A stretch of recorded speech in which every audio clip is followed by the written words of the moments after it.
वांद्र्यामधील भारतनगर इथं SRA कडून अनधिकृत बांधकाम पाडण्याविरोधात शिवसेना उद्धव बाळासाहेब ठाकरे पक्षाकडून आंदोलन सुरू आहे। अनधिकृत बांधकाम पाडण्यासाठी ठाकरे गट आक्रमक झालेला आहे। मात्र या आंदोलन सुरू होण्यापूर्वीच प्रशासनाने अनधिकृत बांधकामावर कारवाईला सुरुवात केली आहे। जेसीबी आणि बुलडोझर लावून बांधकाम हटवण्याचे काम सध्या सुरू झालंय। वरुण सरदेसाई यांच्या नेतृत्वात हे आंदोलन होणार होतं। वांद्र्यातील भारतनगर इथे SRA कडून अनधिकृत बांधकाम पाडण्याविरोधात शिवसेना उद्धव बाळासाहेब ठाकरे पक्ष आक्रमक झालेला आहे। वरुण सरदेसाई यांच्या नेतृत्वाखाली हे आंदोलन होणार होतं। मात्र आंदोलनापूर्वीच हे बांधकाम हटवण्याचे काम सुरू झालंय।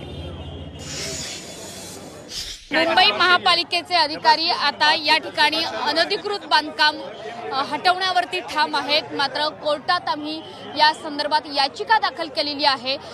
त्या संदर्भातला निर्णय येऊ देत, त्यासोबतच या ठिकाणचे जे आहेत वरुण सरदेसाई यांना काही एक भूमिका घेऊ देत अशी मागणी स्थानिकांची आणि ठाकरे गटाची आहे। मात्र सध्या मुंबई महापालिकेने आणि पोलीस प्रशासनाने या ठिकाणी कारवाईला सुरुवात केलेली आहे। पुन्हा एकदा बघूयात की बांद्रामधला हा भारतनगरचा संपूर्ण परिसर पोलीस प्रशासन यासोबतच जेसीबी या ठिकाणी आणण्यात आलेले आहेत आणि मुंबई महापालिकेचे अधिकारी कारवाईवर मात्र ठाम आहेत। त्याच्यामुळे बांद्रामध्ये कोणतीही अनुचित घटना घडू नये, शांतता सुव्यवस्था राखली जावी असं आवाहन सुद्धा पोलिसांकडून होत आहे।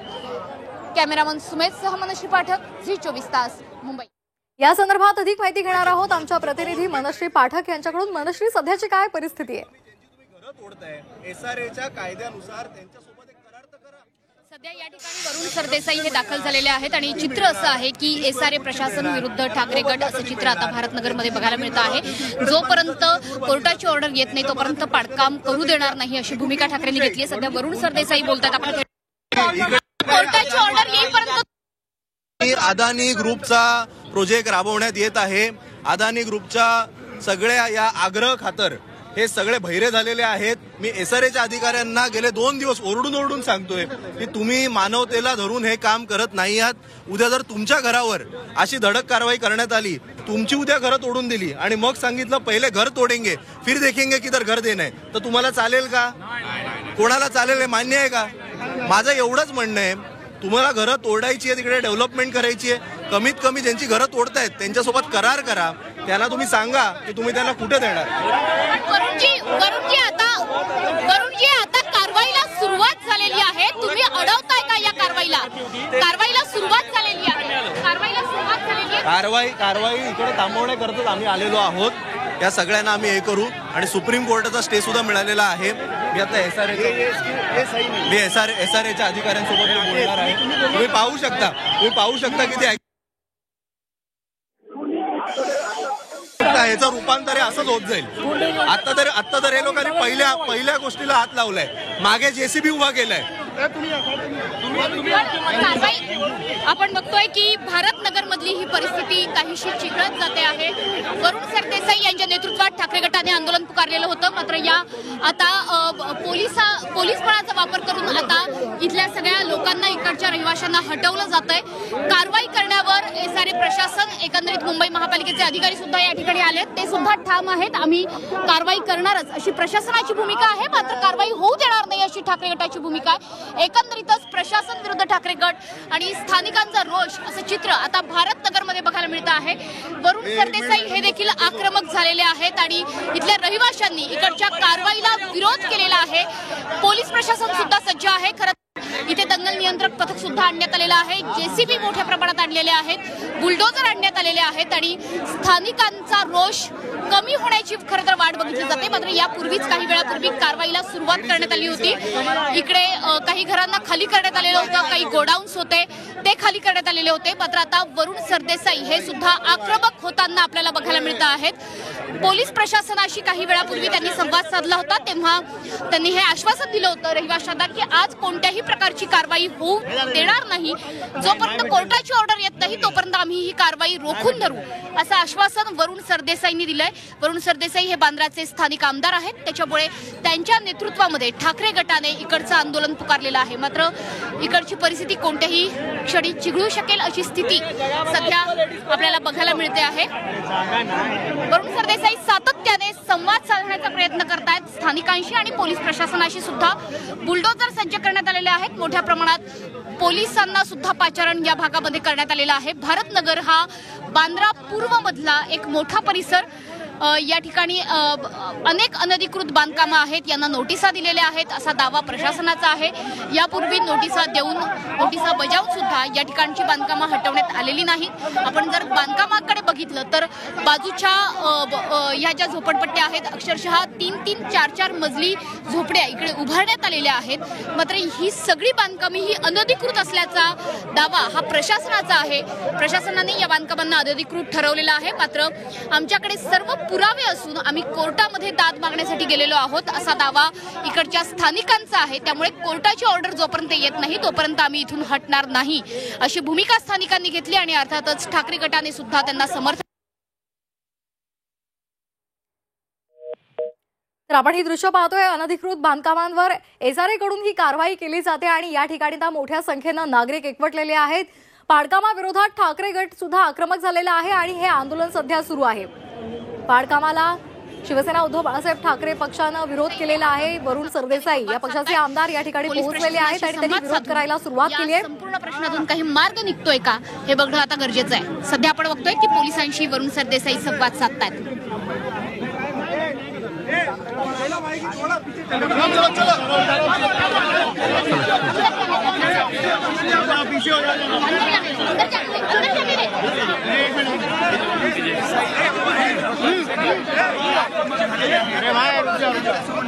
सध्या आपण बघतोय की शिवसैनिक सुद्धा आक्रमक होताना आपल्याला बघायला मिळतात। वरुण सरदेसाई सुद्धा या ठिकाणी आहेत। पोलीस प्रशासनाशी संवाद साधला जातोय।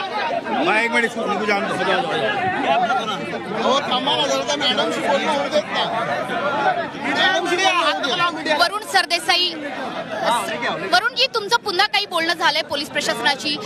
आम्ही बघा आता तिकडे सुप्रीम कोर्टाचा स्टे आलेला आहे। आज अर्जंट मेन्शन हे मॅटर केलेलं होतं। आता स्टे आल्यानंतर सुद्धा हे लोक घाईने कारवाई करण्याचा प्रयत्न करतायत। माझं त्यांना तेच सांगणं आहे की तुम्ही मानवतेला धरून हे काम करा। तुम्हाला विकास करायचा आहे, मी परत वारंवार एकच विनंती करतोय, इकडच्या लोकांसोबत करार करा, त्यांच्या घरांच्या ॲग्रीमेंट करा आणि मग विकास करा। एकाही माणसासोबत ॲग्रीमेंट नाहीये, एकाही माणसासोबत नाही।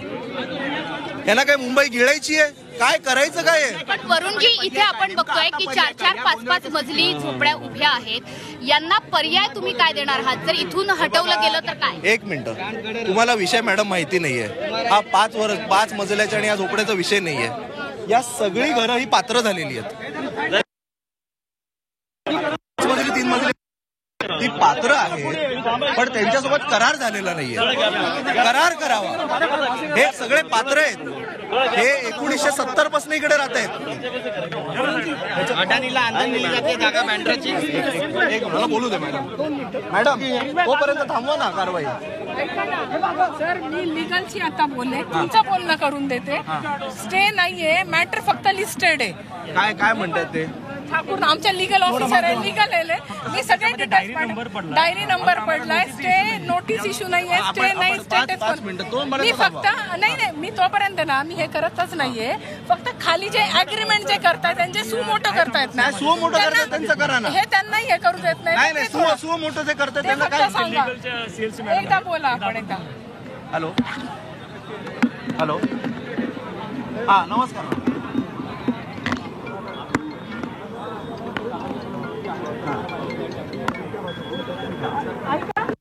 बोल ना वालेराव।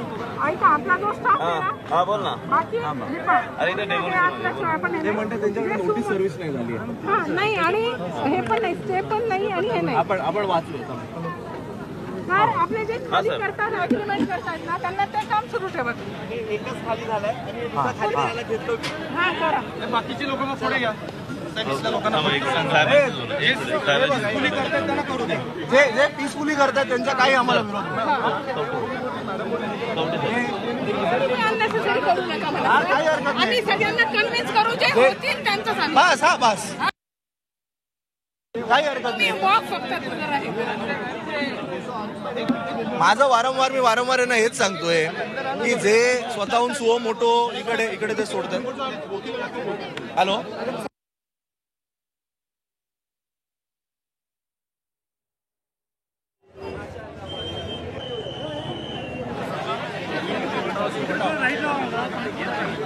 हा कशावर मिळाले आपल्याला काय कुठल्या ते आता एसआरएचे इकडचे अधिकारी काय म्हणताय तुमचा पुढच्या वेळी लिस्ट करायचं एवढंच मिळाले आपल्याला. हॅलो दीपक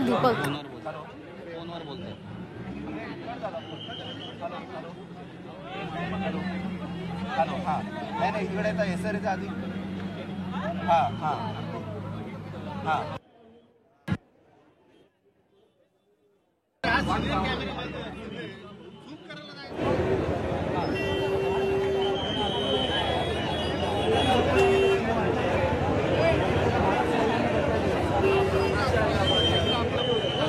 काय म्हणणं आहे त्यांचं? हे बघा इकडे मी परत एकदा सांगतो, आज 180 घरांवर इकडे डेमॉलिशनची नोटीस काढण्यात आली होती. या संपूर्ण परिसरामध्ये हा 2006 पासून रखडलेला प्रकल्प आहे. 2022 साली हा प्रकल्प अदानी ग्रुपने टेक ओव्हर केला, जे साधारणतः 2 वर्षापूर्वी. टेक ओव्हर केल्याच्या नंतर गेल्या महिन्यात मी इकडे आमदार म्हणून निवडून आलो. आता 180 घरांना तोडण्याची कारवाई झाल्यानंतर आपण जेव्हा जी घरं तोडतो त्या घरांचा आपण करार करतो की यांना बाबा एवढ्या फुटाची आम्ही घरं देणार, घर बनेपर्यंत आम्ही त्यांना एवढं रेंट देणार. ही सगळी घरं पात्र आहेत का? तर पात्र आहेत, म्हणजे हे काय घुसखोर नाही, हे एसआरएने मान्य केलंय. मग आपण जी घरं तोडतोय त्यांच्यासोबत आपण आधी करार करा आणि मग त्यांची घरं तोडा. एवढी माफक अपेक्षा आहे, यात गैर काय? तर यांचं हे लोक काय प्रयत्न करू इच्छित आहेत, आधी घरं तोडायची, लोकांना विस्थापित करायचं आणि विस्थापित केल्याच्या नंतर मग काय त्यांच्याकडे पर्याय राहत नाही. त्यामुळे हा मुंबई गिळण्याचा प्रयत्न आहे. हा मुंबई गिळू नका एवढी आमची माफक अपेक्षा आहे. पुढच्या बातमीकडे. संतोष देशमुख हत्या प्रकरणातल्या आरोपींना फाशीची शिक्षा व्हावी या मागणीसाठी पैठणमध्ये मराठा बांधवांनी मोर्चा सुरू केलाय. मोर्चामध्ये देशमुख कुटुंबीय सहभागी झाले, तसंच या मोर्चामध्ये मनोज जरांगे पाटील सुद्धा सहभागी होणार आहेत. पैठणच्या छत्रपती शिवाजी महाराज चौकातून या मोर्चाला सुरुवात झाली आहे. हे दृश्य आपण झी24 तासवर पाहतोय.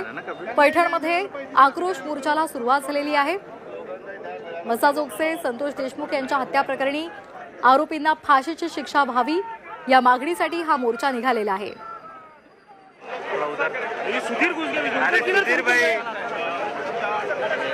दृश्य आपण पाहतोय. देशमुख कुटुंबीय या मोर्चामध्ये सहभागी झालेला आहे, तसंच या मोर्चामध्ये मनोज जरांगे पाटील सुद्धा सहभागी होणार आहेत. पैठणच्या छत्रपती शिवाजी महाराज चौकातून हा मोर्चा निघालेला आहे. याआधी बीडमध्ये त्याचबरोबर परभणीमध्ये सुद्धा संतोष देशमुख यांच्या हत्या प्रकरणी मोर्चा निघालेला होता आणि आता पैठणमध्ये हा मोर्चा निघालेला आहे. या संदर्भात अधिक माहिती घेणार आहोत आमचे प्रतिनिधी विशाल करोळे यांच्याकडून. विशाल, काय अधिकचे अपडेट्स आहेत? मोर्चाला आता सुरुवात झाली आहे. पैठणमध्ये आपण बघतोय मोठ्या संख्येने लोक या ठिकाणी सहभागी झाले. मोठी गर्दी या ठिकाणी आहे मोर्चामध्ये आणि सगळी मंडळी सुरुवात झाली. इतकंच नाही तर देशमुखांचे कुटुंबीय सुद्धा या मोर्चामध्ये सहभागी झाले. आम्हाला न्याय द्या असं त्यांचं म्हणणं आहे. गेली काही दिवस आपण सातत्यानं बघतोय की न्यायासाठी ते रस्त्यावर उतरले होते आणि आजही पुन्हा एकदा रस्त्यावर त्यांना उतरावं लागलेलं आहे. दादा, न्यायासाठी रस्त्यावर उतरावं लागतंय काय? परत एकदा न्यायासाठी रस्त्यावर उतरावं लागतंय? हो, न्यायासाठी रस्त्यावर उतरावं लागतं. न्याय पाहिजे त्यासाठी सगळा समाज पण रस्त्यावर उभा आहे. बीडमध्ये मोर्चा झाला, परभणीमध्ये झाला, पुण्यामध्ये झाला, आज इथं सुद्धा आहे आणि अनेक अशा मोर्चांचं आयोजन आहे. मोठ्या संख्येनं लोक तुमच्या पाठीशी असल्याचं दिसतं. हो, कारण आमची भूमिका एकच आहे की आपल्याला न्याय मिळाला पाहिजे आणि सगळे त्याच भूमिकेत आहेत की न्यायच भेटला पाहिजे. बरं, जे काही सध्या तपास सुरू आहे, कारण 1 महिना पूर्ण झालेला आहे, या सर्व परिस्थितीमध्ये ठीक आहे सगळं, तुम्हाला समाधान वाटतंय? आम्ही आज रात्री आढावा ज्यावेळेस घेऊ तपास कुठल्या दिशेने चाललाय. जरांगे पाटील सुद्धा आलेले आहेत आपल्यासोबत. जरांगे पाटील आहेत. पाटील साहेब, ठीक आहे ठीक आहे ठीक आहे. पाटील साहेब या चला चला चला चला चला चला. जेवढा संताप आहे तेवढीच गर्दी आहे. प्रत्येक मोर्चात संताप पाहायला मिळतो. असणारच ना. तुम्ही न्याय करायचा सोडून तुम्हाला यावेळेस आरोपीची बाजू आठवती, हे सगळ्यात चुकीचं आहे. कारण यावेळेस तुम्हाला जात किंवा पाहुणा रावळा न आठवता तुम्हाला एक माणुसकी म्हणून संतोष भैयाचा खून क्रूर झालेल्या हत्या आठवायला पाहिजे होती, परंतु तुम्हाला नेता आठवायला लागला आणि आरोपी आठवायला लागले. तुम्ही त्याच्या बाजूनं साथ द्यायला मोर्चे काढायला लागले, रास्ता रोको करायला लागले. ही महाराष्ट्रासाठी चांगली गोष्ट नाही, दिशा पण नाही. 1 महिना झालाय, जोही काही तपास सुरू आहे, तुम्ही समाधानी आहात त्याबाबत? तपासाला 1 महिना झाला. 1 महिना आज पूर्ण झालाय, हत्येला 1 महिना. शिक्षा मिळत नाही तोपर्यंत समाधानी कसले, हे फाशीवर टाकलेच पाहिजे. चला चला चला बोलूयात. जरांगे पाटील सुद्धा या मोर्चामध्ये सहभागी झालेले आहेत. आपण सांगितलं सहभागी व्हा, आपण सोबत बोलूया. हो, हो. सहभागी बोलूया. तुम्ही कुठल्यावरती करू नका.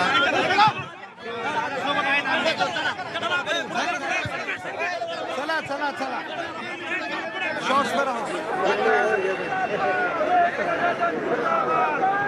तर आपण ही दृश्य पाहतो, पैठणमधली ही दृश्य आहेत. मराठा समाजाचा हा आक्रोश मोर्चा पैठणमध्ये आयोजित करण्यात आलेला आहे. या मोर्चाला आता सुरुवात झालेली आहे. देशमुख कुटुंबीय आणि त्याचबरोबर मनोज जरांगे पाटील या मोर्चामध्ये सहभागी झालेले आहेत. लवकरात लवकर मारेकऱ्यांना फाशीची शिक्षा व्हावी या मागणीसाठी हा मोर्चा काढण्यात आलेला आहे. याआधी सुद्धा बीड, परभणी आणि पुण्यामध्ये मोर्चा काढण्यात आलेला होता. मात्र अद्यापही एक आरोपी कृष्णा आंधळे हा मोकाट आहे. तो कायम पोलिसांना गुंगारा देत आहे. त्याला पकडण्यात पोलिसांना अपयश येत आहे आणि त्यामुळे लवकरात लवकर या तिसऱ्या मारेकऱ्याला अटक व्हावी ही मागणी आहे. तसंच इतर जे आरोपी आहेत त्या सर्व मारेकऱ्यांना, त्या सर्व दोषींना फाशीची शिक्षा व्हावी आणि आम्हाला न्याय द्यावा अशी मागणी देशमुख कुटुंबियांकडून केली जाते. पैठणमधली ही दृश्य आहेत. मोठ्या संख्येनं जनसमुदाय सुद्धा इथे एकवटलेला आहे. गर्दी आहे, सहभागी झाली तर पाहायला मिळत आहे.